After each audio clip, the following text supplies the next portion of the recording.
زخمی ہیں اللہ تعالیٰ ان کو صحت کاملہ عاجلہ عطا فرمائے، اور جو شہید ہو گئے ہیں اللہ تعالیٰ ان کو ان کے گناہوں کو معاف فرما کر ان کو جنت الفردوس میں اعلیٰ مقام عطا فرمائے۔ مجھے تو ابھی سن کے یہ بہت حیرت ہوئی کہ میڈیا کے اوپر کیا خبر چلی ہوئی ہے کہ ایک مسجد کے اندر حملہ ہو گیا اور کتنے لوگ زخمی اور کتنے لوگ شہید ہو گئے۔ ایک مسجد میں، اللہ کے گھر میں جو محفوظ ترین گھر ہوتا تھا، جس کو محفوظ ترین ہونا چاہیے تھا، آج وہ بھی غیر محفوظ ہو گیا، وہ بھی غیر، ہمارے لوگوں کی نااہلی کی وجہ سے، ہمارے حکمرانوں کی نااہلی کی وجہ سے، کہ ایک وزیر اعظم اس کے ساتھ اس کے اتنا پروٹوکول، اس کے گھر کو، اس کے سیکٹری کو بھی اتنا پروٹوکول دیا گیا ہوگا، لیکن ایک وہ جگہ جو اللہ کا گھر ہے جہاں وہ لوگ جاتے ہیں، کیونکہ وہاں وہی لوگ جاتے ہیں جو اللہ کے ساتھ، جن کے دلوں کے اندر ڈر ہے، خوف ہے، اور وہ اللہ تعالیٰ سے کچھ لینا چاہتے ہیں، مانگتے ہیں، وہی جاتے ہیں۔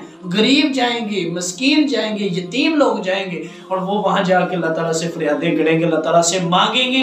آج ان کے ساتھ کیسا سلوک ہوا کہ وہ اتنی افسوسناک خبر، کہ اتنی بے غیرتی والی خبر، کہ وہاں اللہ کے گھر کے اندر بھی کیا ہوا؟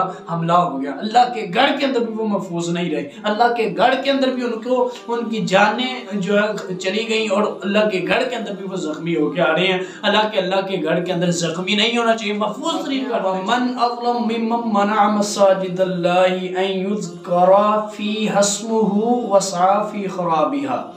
اللہ تعالیٰ قرآن کریم کے اندر فرماتے ہیں کہ کون ہے اس سے بڑا ظالم جو اللہ تعالیٰ کی مساجد سے روکتا ہے؟ اچھا پھر کیا کرتا ہے؟ وسعی فی خرابها، خرابیاں پیدا کرتا ہے، مسجد کے اندر خرابیاں پیدا کرتا ہے۔ ابھی میں نے نیوز سنی ہے، ابھی جو ہے تھوڑی دیر پہلے، تو اتنی افسوسناک خبر، اتنی، اور یہ ہمارے معاشرے کی سب سے بڑی بغیرتی ہے کہ جہاں تمام کے تمام لوگوں کی عزتیں محفوظ ہوتی تھی نا جس گھر میں، اس گھر میں بھی آج کیا ہو گیا؟ دہشت گرد گھس گیا، یا کچھ بھی ہوا، جیسے بھی ہوا دھماکہ ہو گیا، لوگ نمازی کو نقصان پہنچا۔ جو اللہ کے گھر میں گئے ہوئے ہیں سب، وہ گھر ہیں جہاں سب لوگوں کی عزتیں بھی محفوظ ہوتی تھیں، سب لوگ محفوظ ہو جاتے تھے، لوگ ان گھروں کے اندر جا کے پناہ مانگتے تھے۔ تو آج وہ گھر بھی کیا ہو گئے؟ ان گھروں کے اندر بھی لوگوں نے خرابیاں پیدا کر دی۔ وسعی فی خرابها، انہوں نے وہاں کیا کر دی؟ وہاں بھی خرابیاں پیدا کر دی۔ یہ صرف اور صرف کیا ہے؟ ایک وزیر اعظم ہاؤس کو، وزیر اعظم کے گھر کو، ہر وزیر کے گھر کو، عام کونسلر کے گھر کو بھی سیکورٹی دی ہوتی ہے۔ بڑا اجتماع ہے، نمازی اتنی بڑی جو ہے تعداد کے اندر مسجد میں جمع ہے، اور وہاں کسی قسم کی کوئی سیکورٹی کا انتظام نہیں ہے، اور وہاں گھس کے کیا ہو گیا؟ اتنے سارے نمازیوں کو نقصان پہنچا دیا۔ وہ نمازی، یہ وہی گھر ہے نا جہاں عام آدمی جاتا ہے، عمراء تو جاتے نہیں ہیں، اور یہاں وہ لوگ جاتے ہیں جو غریب 1200 دیہڑی والے لوگ، جنہوں نے اپنے گھر کے اندر جانا تھا اور اپنے بیٹوں کو شام کا راشن کھانا وغیرہ دینا تھا۔ آج وہ کیا ہو گئے؟ وہ قبر کی زینت ہو گئے، تب وہ شہید ہو گئے، یعنی ان کے اوپر مسجد گر گئی، اتنا بڑا دھماکہ ہو گیا۔ کتنے افسوس کی بات ہے یہ۔ دیکھیں یہ وہ گھر ہیں جہاں لوگ ہر طرح سے محفوظ ہو جاتے تھے، آج اس گھر میں بھی کیا ہوا؟ گھس گئے اور انہوں نے تباہی کر دی، اتنے لوگوں کو نقصان پہنچایا۔ وہ عام طبقہ گیا ہوا وہاں، وہ لوگ گئے ہوئے ہوں گے کہ جنہوں نے اپنے گھر کے اندر پہنچنا تھا، لوگ اس کا انتظار کر رہے ہوں گے، ان کے بیٹے بیٹیاں بیگم بیوی ان کی انتظار کر رہی ہوگی۔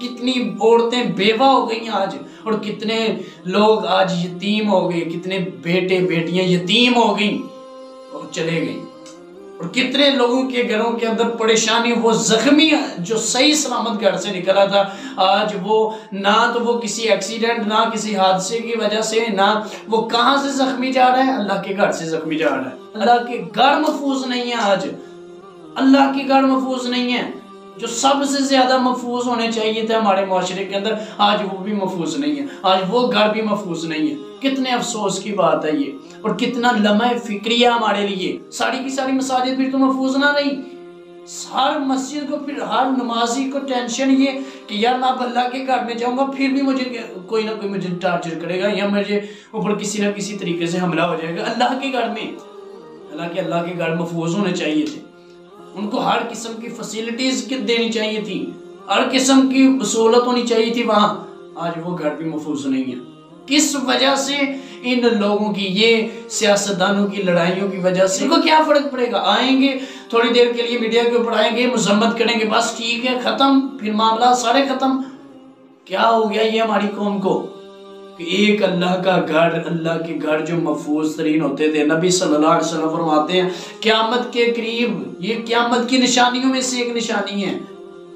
دیکھیں کتنی مساجد ایسی ہیں، اور پہلے بھی اس طرح کے کتنے واقعات پیش آئے ہیں کہ مسجد کے اندر ایک بندہ گھستا ہے اور تمام کے تمام نمازیوں کو نقصان پہنچا دیتا ہے، جو اللہ کے ساتھ باتیں کر رہی ہیں، جو عظیم ترین لوگ ہیں اللہ کے گھروں کے اندر جو گئے ہیں، عظیم ترین لوگ ہیں نا وہ جو اللہ کے گھروں، اللہ کو ٹائم دینے کے لیے گئے ہیں، وہ یعنی یار کام چھوڑو یار، دکان بند کرو، ریڈی اپنی بند کرو، یہ تھوڑی دیر کے لیے کام کو آگے کرتے ہیں، چلیں اللہ کے گھر کے اندر، اور وہاں سے واپس آ رہا ہے یا اس کی لاش واپس آ رہی ہے اللہ کے گھر سے ہو گئی۔ کتنے افسوس کی بات ہے یہ۔ اور ہم دعا کو ہیں ان کے لیے جو زخمی ہیں، اللہ تعالیٰ ان کو صحت کاملہ عطا فرمائے، اور جو شہید ہو گئے ہیں اللہ تعالیٰ ان کو ان کے گناہوں کو معاف فرما کر ان کو جنت الفردوس میں اعلیٰ مقام عطا فرمائے۔ یہ قسمت والے لوگ ہیں، عظیم ترین لوگ ہیں کہ جن کا اللہ کے ساتھ کال ملی ہوئی تھی اور وہاں کیا ہو گئی، ان کی ڈیتھ ہو گئی، وہ شہید ہو گئے۔ تمام کی تمام مساجد کو بھی ایک یہ نصیحت ہے کہ ایسا بھی ہو سکتا ہے کہ یہ ملک اتنا اب کیا گزرا ہو گیا کہ ان کے وہ گھر جہاں اللہ تعالیٰ کے گھر ہے، خاص قسم کے گھر ہے، وہاں بھی دشمن گھس کے، وہاں بھی کوئی آدمی گھس کے باقی سارے کے سارے نمازیوں کو، صف میں کھڑے لوگوں کو جو اللہ کے ساتھ ملے ہوئے ہیں، جو اللہ تعالیٰ کے ساتھ جنہوں نے کالے ملائی ہوئی ہیں، جو اللہ تعالیٰ سے باتیں کر رہے ہیں، وہ بھی نہیں محفوظ ہوں گے۔ اس لیے تم بھی چکنے ہو جاؤ۔ آج ہم سب کو چکنا ہونا پڑے گا، پتہ نہیں موت کہاں آ جانی ہے، لیکن اللہ کے گھر کم از کم محفوظ ہونے چاہیے، ان کا احترام، ان کا وقار یہ برقرار رہنا چاہیے۔ ایسا نہیں ہونا چاہیے کہ اللہ کے گھر غیر محفوظ ہو جائیں، ایسا نہیں ہونا چاہیے، یہ گھر محفوظ ترین گھر ہونا چاہیے۔ آج بہت افسوس کی بات ہے، یہ بہت ہی زیادہ، میں تو سمجھتا ہوں یہ بہت بڑی بغیرتی ہوئی ہے کہ ایک مسجد کے اندر اتنی تعداد کے اندر لوگ جمع تھے، اتنی تعداد کے اندر اللہ کے ساتھ بیٹھے باتیں کر رہے تھے، نماز پڑھ رہے تھے، نفل کے اندر کوئی مصروف ہوگا، کوئی فرض پڑھ رہا ہوگا، کوئی سنت پڑھ رہا ہوگا، لیکن آج وہ کتنے افسردہ ہوں گے ان کے گھر والے، کتنے ان کے لیے یہ افسوسناک خبر ہوگی کہ کتنے لوگ یتیم اور کتنی عورتیں بیوہ ہو گئی ہوں گی، اور کتنے والدین اپنے بیٹے کا انتظار کر رہے ہوں گے کہ کب وہ گھر کے اندر پہنچے گا اور اس کو کھانا دیا جائے گا، لیکن اس کے گھر کے اندر وہ آج ایک لاش کی شکل میں جا رہا ہے یا ایک زخمی کی شکل میں جا رہا ہے۔ اللہ تعالیٰ ان کو معاف فرمائے، ان کی غلطی کوتاہیوں کو سے درگزر فرمائے، ان کے لیے سلامتی والا معاملہ فرمائے، اور جتنے بھی جو ہیں ابھی زخمی ہیں ان سب کے لیے دعا کو ہونا چاہیے کہ اللہ تعالیٰ ان سب کو صحت کاملہ